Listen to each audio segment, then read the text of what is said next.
Salut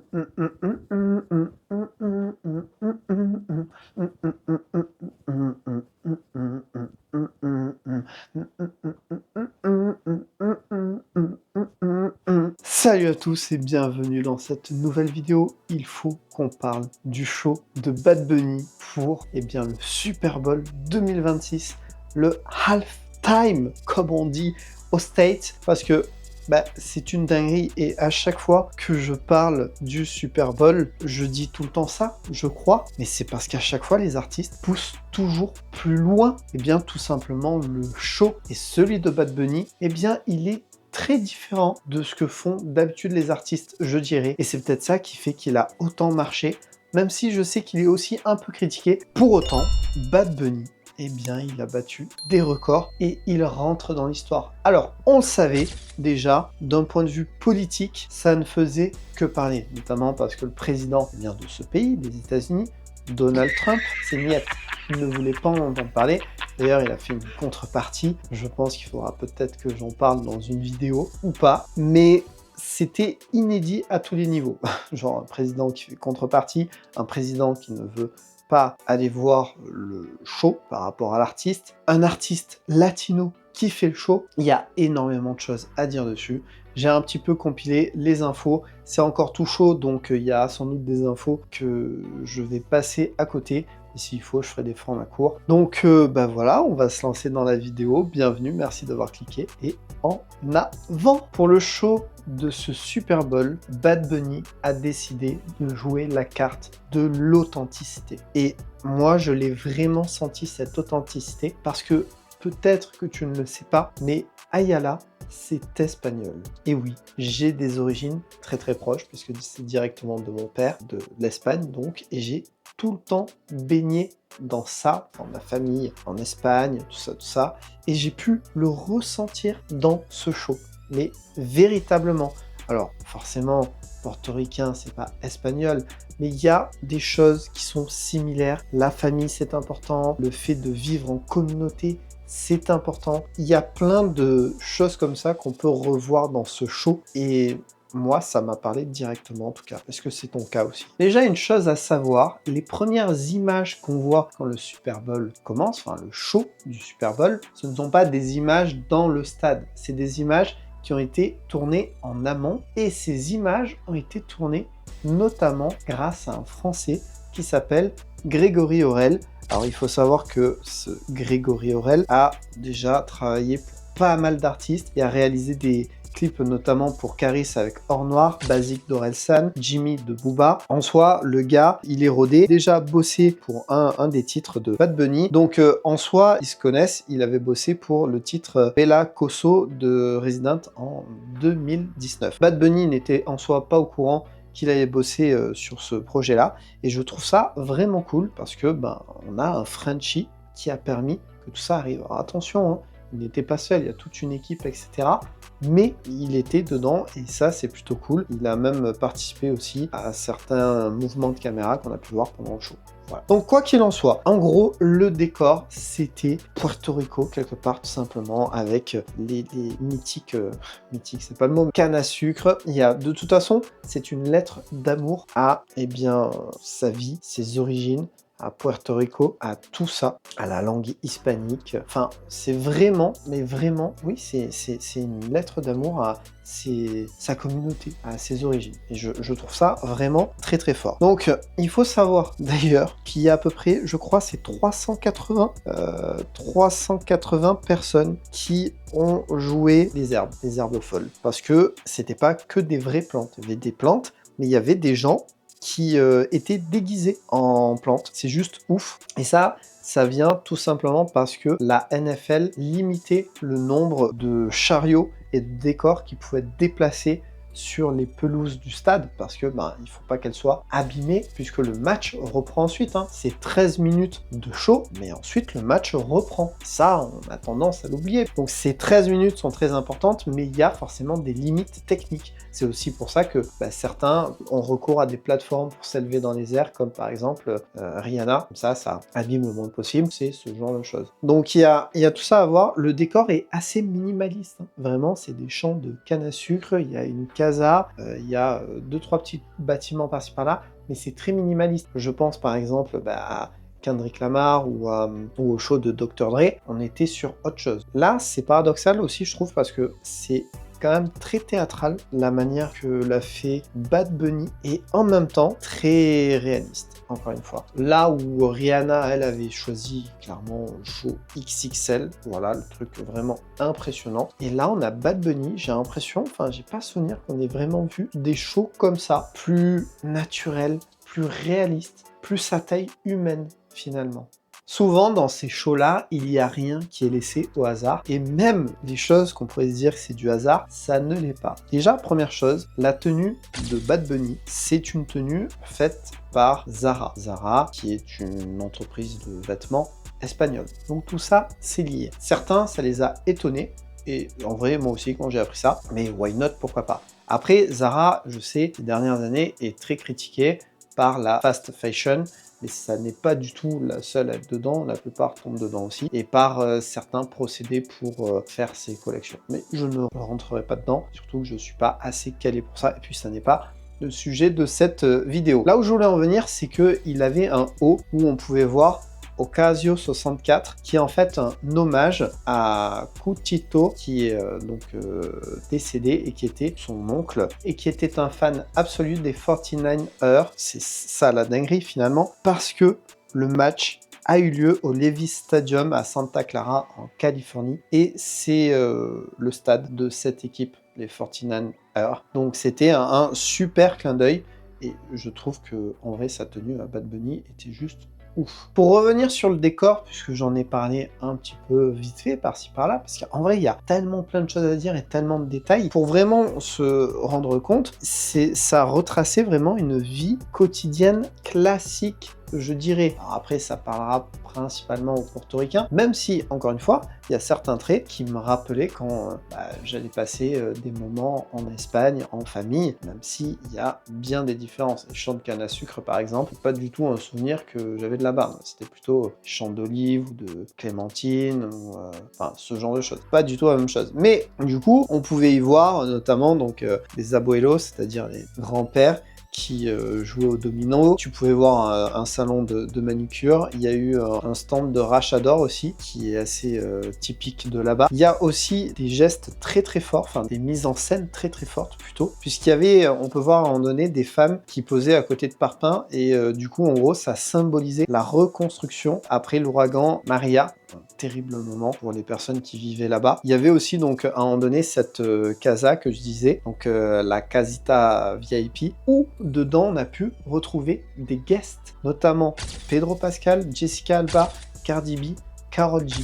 Alors, on les voit vraiment, faut avoir l'œil, honnêtement. Mais justement, c'est un point que je voulais dire, c'est que ce show, eh bien, Bad Bunny n'a pas vraiment fait appel à des guests. Au niveau du chant des artistes, il y a eu un super show avec Lady Gaga qui a fait une version spéciale salsa de Die With A Smile, qu'à la base elle chante avec Bruno Mars. Je m'attendais à ce que Bad Bunny chante avec elle à un moment donné, ça n'est pas arrivé du tout, et après réflexion je me dis que c'est pas plus mal parce que ça aurait été trop classique. Là pour le coup, on a juste vu Lady Gaga faire cette version très originale, qui est d'ailleurs disponible sur internet et qui est numéro 1, qui n'arrête pas d'être diffusée. Donc ça, c'est la première artiste avec qui, par contre, Bad Bunny a ensuite dansé, et ça, c'est super cool. C'était pour un événement, je vais en parler aussi dans la vidéo. Et l'autre artiste, eh bien, c'est Ricky Martin, qui, pareil, a fait un solo qui est assez original, finalement. Bad Bunny n'est pas intervenu. D'ailleurs, ils étaient même pas ensemble en soi, assis sur une petite chaise en plastique, les genres de chaises que tu as dans ton jardin. Je trouve que c'est top parce que Ricky Martin, c'est genre l'artiste de prédilection hispanique. Donc, on pense à lui forcément, et c'est lui qui a géré sur les années 80-90. C'est un peu une passation de flambeau, quelque part. Mais Daddy Yankee, comment ne pas parler de ce petit clin d'œil de Gasolina? À un moment donné, au début, quand j'entends ça, j'étais comme un ouf. Je me suis dit, non, il n'y a pas Daddy Yankee quand même. Il n'y avait pas. Et c'est peut-être pas plus mal en vrai, parce qu'on s'y serait attendu finalement, peut-être comme à Shakira. Enfin, et Shakira n'y était pas non plus. Alors le clin d'œil pour Daddy Yankee, ça j'ai kiffé. Mais c'est vrai que sur le coup, je me suis dit, oh, Eh ben non. Et au final, c'est pas plus mal, je trouve. Je parlais à un moment donné que Bad Bunny a dansé avec Lady Gaga, et en fait, c'est parce qu'il y a eu un événement qui est vrai, mais on ne s'y attendrait pas. Et c'est des petits vénards, hein. J'espère que ça durera toute leur vie, c'est tout ce que je leur souhaite. Il y a eu un véritable mariage pendant le show de Bad Bunny.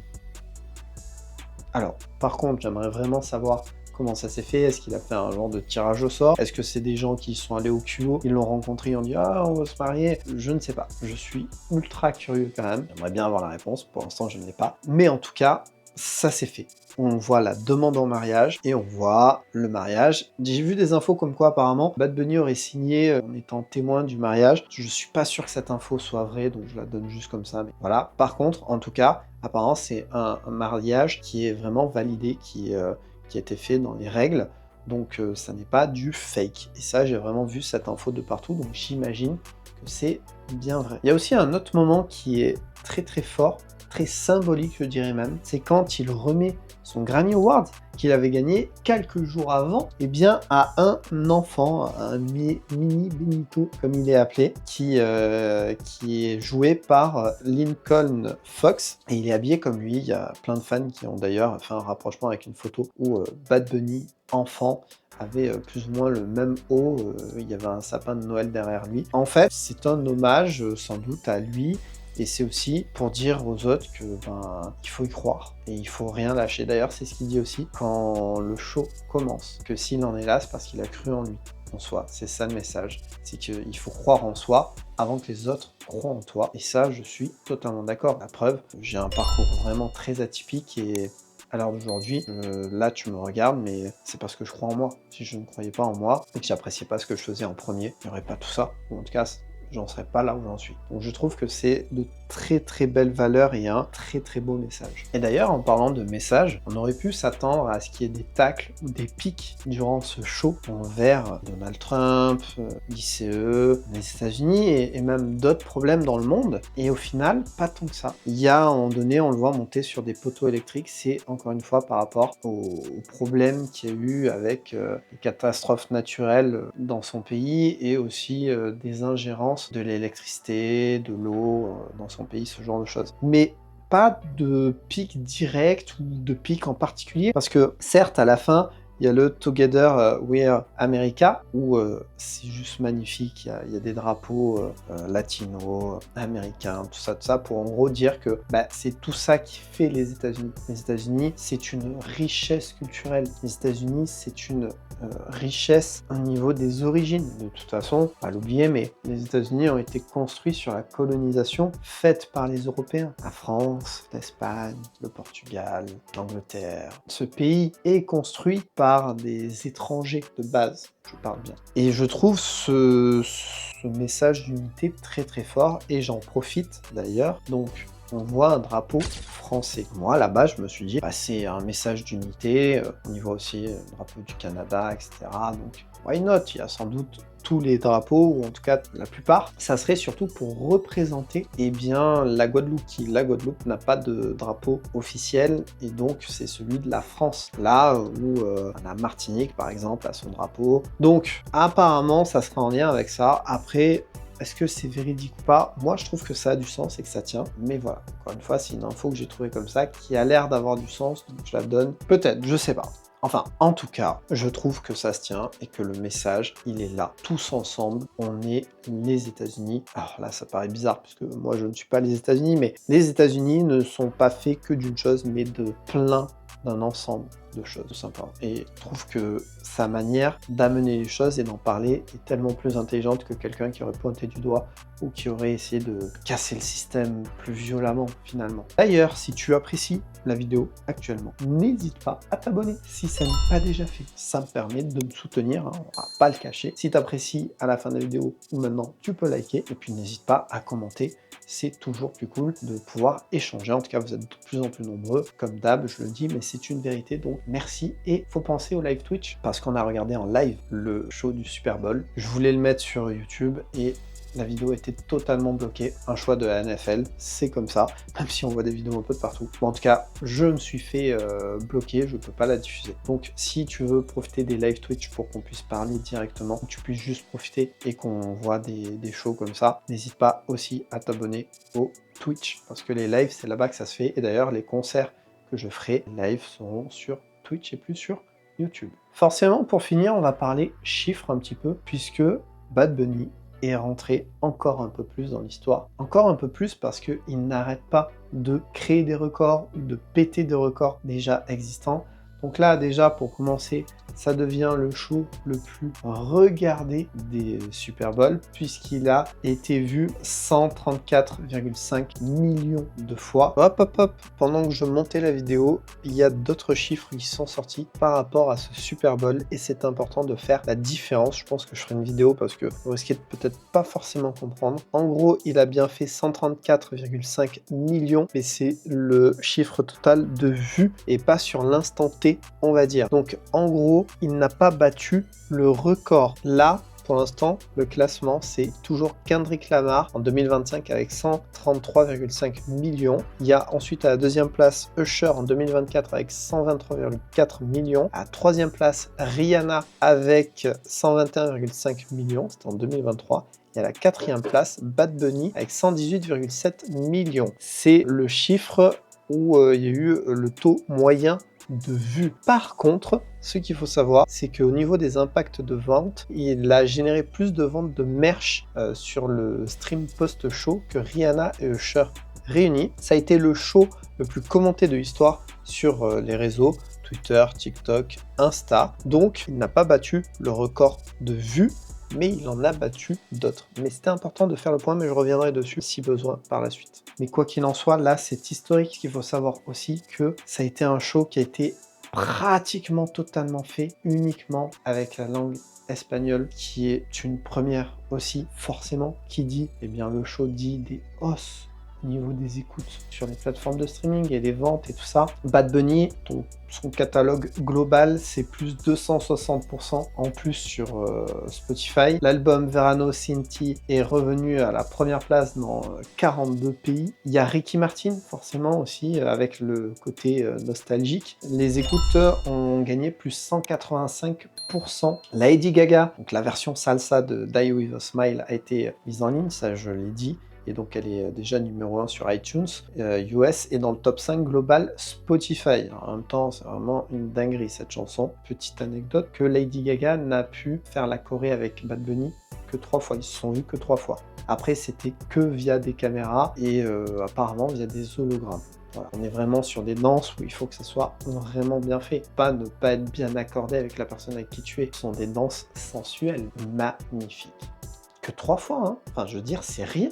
Voilà en gros ce que je pouvais dire pour le show. Alors évidemment, il y a Green Day qui a fait l'ouverture du Super Bowl. Je l'ai vu vraiment. Enfin, de toute façon, Green Day, c'est un groupe que je kiffe. Propre, peut-être un peu trop propre, un peu trop lisse pour un groupe qui on en attendait peut-être un peu plus, mais très très bon show. Voilà, je n'hésite pas à utiliser les commentaires pour me dire ce que t'en as pensé. Est-ce que c'est ton show préféré? Moi, honnêtement, même si je l'ai adoré, comme je l'ai dit, je saurais pas dire si c'est vraiment mon préféré parce que celui de Kendrick Lamar, je l'avais vraiment kiffé. Il était très graphique, très différent, beaucoup plus structuré dans la danse, ce genre de choses. Et puis, il y avait Samuel L. Jackson aussi. Celui de Rihanna était différent aussi. Je sais pas. En tout cas, il rentre dans mon top 3. Ça, c'est sûr. Dis-moi toi dans les commentaires, et d'ici là, je pense que j'aurai la réponse et je te répondrai aussi. Voilà, j'espère que tu auras apprécié cette vidéo, comme tu auras apprécié ce show. Si tu ne l'as pas vu, va le voir, c'est une dinguerie. Il me tarde déjà, je ne fais que penser à celui de l'année prochaine, qui pourrait bien faire le show. Là, il va falloir être aux aguets entre les dernières années et cette année, ce qui va se passer. Il y a forcément un artiste, on va se dire, ah bah oui, il faut que ce soit lui. On verra bien. Bruno Mars, peut-être. Madonna, même si c'est le retour, je ne pense pas. Donc, Lady Gaga, je ne sais pas. Il faut voir. Miley Cyrus, peut-être. Ou peut-être la country, qui serait mise en avant. Ou le retour du rock. Est-ce que Green Day, c'était un test? Parce que Green Day a également eu son catalogue qui a aussi augmenté. Alors j'ai vu du plus 60%, mais en vrai on doit être au-dessus. Au moins du plus 100, 130 à 150%, je pense. N'hésite pas à t'abonner sur la chaîne, n'hésite pas à t'abonner à l'Instagram, parce que quand je ne suis pas là, je suis sur Insta et c'est là où je reposte toutes les infos. Donc si tu veux être au courant, le mieux c'est là-bas. Et puis les live Twitch, hein, comme je l'ai dit, si tu veux être là, il y a du blabla, il y a gaming, il y a de tout. Donc tu fais comme tu veux. Merci en tout cas. Je te souhaite une bonne fin de journée ou un bon début de journée. Je ne sais pas à quel moment tu vas me regarder. Et puis prends soin de toi et je te dis à la prochaine. En attendant, sois créatif.